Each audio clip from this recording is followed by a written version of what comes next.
by the way, you hear they're trying to revive what do you call Full House? They're trying to bring it back. I don't know if it's back yet.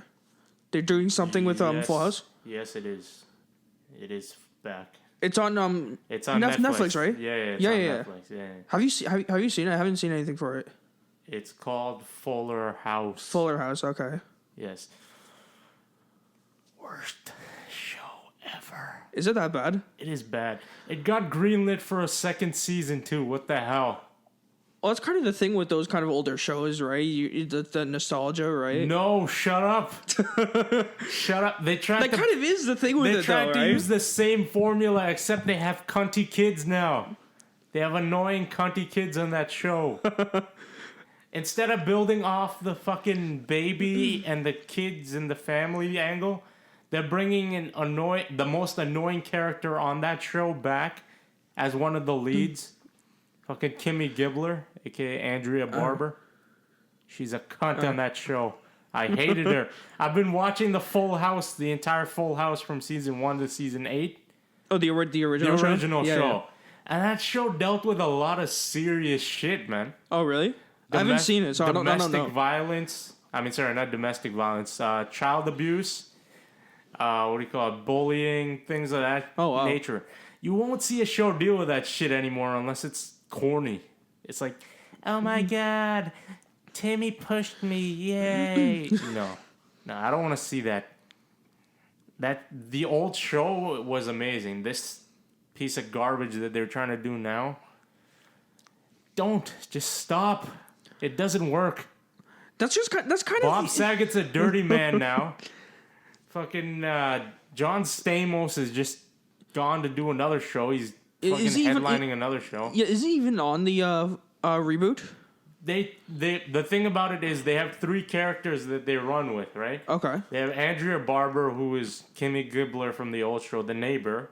Okay. Then they have what's her name? Candace Cameron Bure. Well, Candace Bure now. Yeah. Okay. Who was one of the leads on the old show, and they have Jodie Sweetin, who in my opinion is probably the hottest former crack addict I have seen, or drug addict I have seen, who was another member of the family on the old show, right? All right. Those are the 3 leads they're trying to use, and that the original show had 3 guys. You had what's his name? Dave Coulier, okay. John Stamos, and you had the guy that played Danny, which is Bob Saget. Okay. But it doesn't work at all with 3 women. Especially the way they try to focus more on the adults. Now, the thing about the old show in terms of the writing is, yes, they focused on the adults, but they had a side plot where the kids were part of the story. Okay, that would make sense then. Yeah. Yeah. But the thing about this show is the writing just sucks for the kids' angle. What do you mean? Like the kids are just kind of like irrelevant? They're whiny and annoying cunts on that show. And the girl they cast to be the daughter of, Andrea Barber's character, Mm-hmm. she's just annoying. What do you mean by annoying, though? You can play that on the Family Channel. Just don't try to appeal to adults who are looking for nostalgia. Just stop with that bullshit. Honestly, man. Have you seen... I haven't seen anything about the show. I haven't seen the original. I haven't seen the reboots. I've heard great things about the original. Is the reboot's that bad though? In my opinion, but apparently not according to Netflix because they gave a fucking green light for a second season. It's maybe not about the reviews for them though. It's probably got a lot of people watching it though. Probably, yes. Kind of like the what do you call it? Ridiculous 6. Yeah, the Adam Sandler movie. I was gonna say. Yeah. Ridiculous 6. Yeah. Most watched fucking movie on Netflix. Oh yeah. Saddest thing. But yeah, isn't that kind of the thing with all those older shows, bringing them back, rebooting them, just kind of getting people to Girl Meets World got hammered. Oh, was it that bad? Based on what I've seen, anyways, they try to use the same formula. It doesn't work. It doesn't work at all. I get you're trying to appeal to kids, But at the same time, you're trying to appeal to adults who used to watch those kids. Used to watch those shows, right? So the part I don't understand is they're using the exact same formula, but it's the cunty version that's in 2015. It's overproduced. It's hacky lines. Like, I want to see smart humor and proper writing. That's what made shows good at that time. Is that it wasn't hacky kid writing. It was an adult level writing, but dumbed down for children to appeal to children as well as adults. Yeah. Right. So that's the total opposite of what they're going for right now. And it just ruins the entire fucking show. What do you mean it ruins the show now or the original? It ruins everything. It ruins the legacy of the original show. Yeah. And it ruins the show now because fuck the show now. I'm not even going to watch it. Because it's such hacky, bullshitty writing. You'd think Whitney Cummings was writing it. That garbage, two broke girls bullshit writing. Anyways, yeah, but isn't that kind of the idea though with a lot of those nostalgic shows? It's just the idea of bringing them back that'll get people excited.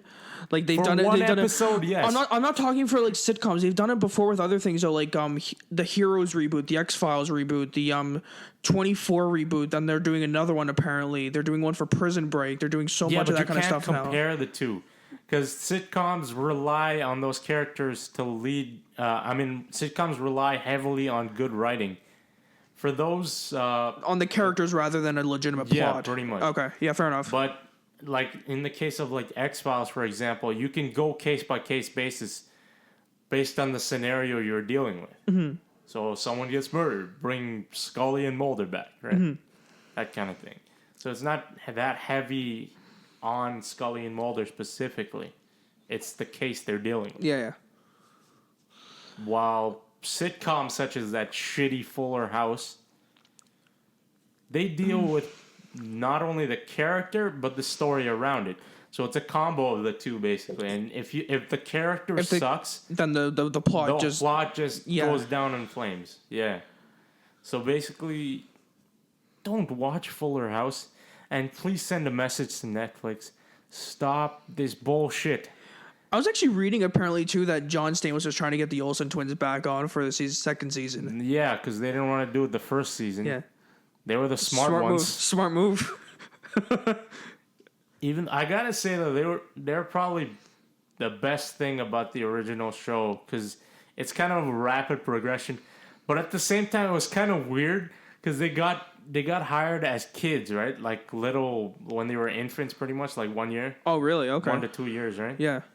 So it's kind of creepy when an actor is calling a little baby daddy and then they grow up on set with that scenario because then you're kissing the kid and stuff like that. So you got to think there's a bit of confusion when you bring the kid home, right? That's the strange part about it. I mean, think about it. You're a little kid and you're calling some actor daddy. You're going one place for a day. You're calling a guy daddy. You go home. You're calling a different. No, he's also kissing you and hugging you, and it's a family type of show, right? It was a family type of show. Yeah. So they were hugging each other and stuff like that. Yeah. As a kid, you think this is your family. Yeah. You go home, and your real parents doing the same stuff with you, basically. You would think it's your real parents. If you were that little, you would be confused. Think about it. It's like you're stuck on the set because first of all, your parents are a bunch of assholes if they're hiring you out as little children just because they need the money. You cunts. Anyways, yeah. So back to my original point. Don't watch Fuller House. Don't watch Fuller House. If you were looking for nostalgia, look for episodes 1 and the last episode of the season. Because that's the only time we're going to see the main characters. Otherwise, the main characters from the original show. Because otherwise, they're not going to come back in between. They got life. They got a life. They also have jobs. So I don't know about Lori Loughlin or whatever her name is. Who? Lori Lewin. Who are you talking about? from Full House. Okay. You have to watch the show, Fair enough. Yeah. and your childhood was deprived of that. So yeah. Anyways, yeah. Fuller House, don't watch it. It is a piece of absolute garbage. And if you haven't seen Full House, don't start with Fuller House. Don't start with... No, you can start with Fuller House. No, I'm saying if you If you haven't want to seen watch Full a House, garbage don't. show... No, if you want... What I did is I started with Fuller House. I saw the piece of garbage that it was, and then I watched Full House from the beginning. Because Netflix did the good thing, and they put both shows on. Oh, fair enough. So you Okay. can watch one season of... You can watch the piece of garbage that is Fuller House, where all the kids are grown up, and then you go back to Full House and relive your childhood. That's the way I suggest fair you enough. watch it, because All you right. remember it in a good light. Oh, fair enough. Okay. Not remembering it as the Fuller House piece of garbage that it is. That it came to be anyways. So yeah. Fuller House piece of absolute garbage.